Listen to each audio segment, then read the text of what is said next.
Hello, this is Michael Kies. Are you finding potential sellers are being unreasonable about the price they want for their property? Are they saying to you that they'll only sell if they can get a certain price, which is just totally outrageous? I was talking to somebody just today and they said to me what they went to a listing and the guy said, I will sell if I can get $5 million for it. The property is be lucky to be worth $2 million. So he just had to walk away and he said, I just waste my time with people like that. Is everybody telling you the same thing? And today I'm going to share with you how to thrive in this market. 12 months ago, there were few buyers around. And now there are more buyers and fewer sellers. And the reason for this is the sellers are greedy because of all the news that's out there at the moment saying the market is getting much better.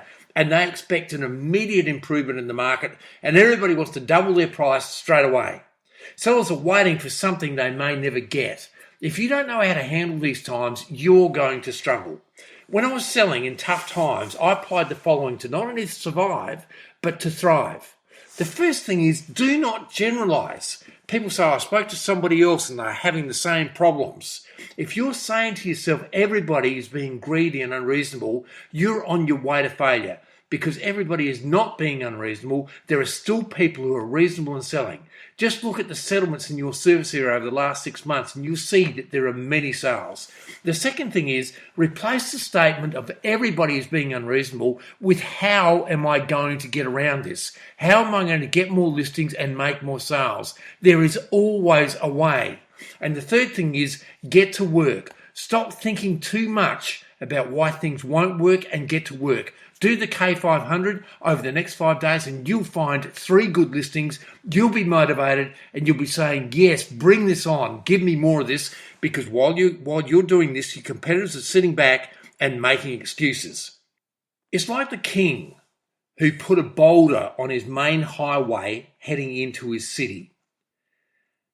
And the traders came along and the people came along who were visiting the city. They couldn't get around the boulder. They couldn't get over the boulder. And some of them had a half-hearted attempt at shifting the boulder, but they couldn't shift it.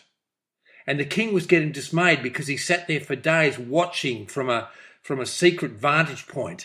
And he said, are my people so weak these days that they can't find a way to shift the boulder and they give up so easily? And then one day a peasant came along and the peasant tried shifting the boulder and he had trouble and he wouldn't give up. And he tried for days and days and days. He dug around it, he pushed, he tried to do everything, and finally he came up with an idea and he went out in the forest, cut down a tree, trimmed the tree up, got another boulder, put the tree on the other boulder, levered the other boulder out the way, and underneath the boulder was a pot of gold. A pot of gold. He became wealthy overnight because he found a way to shift the boulder. You've got to find a way to shift your boulder in real estate today by finding good saleable listings, because the buyers are out there. All you've got to do now is find the listings and you will make good sales. And the way to do that is get to work, do the K500 and find 3 good listings in a 5-day period. So how are you going to create more good saleable listings and make more sales? Instead of sitting around talking about how tough things are. To find out more about how you can do this, go to www.michaelkies.com.au where you'll find free training. Always find a way by asking you, how can I do this? How can I find more listings and make more sales? I wish you every success in real estate. Until next time, this is Michael Kies.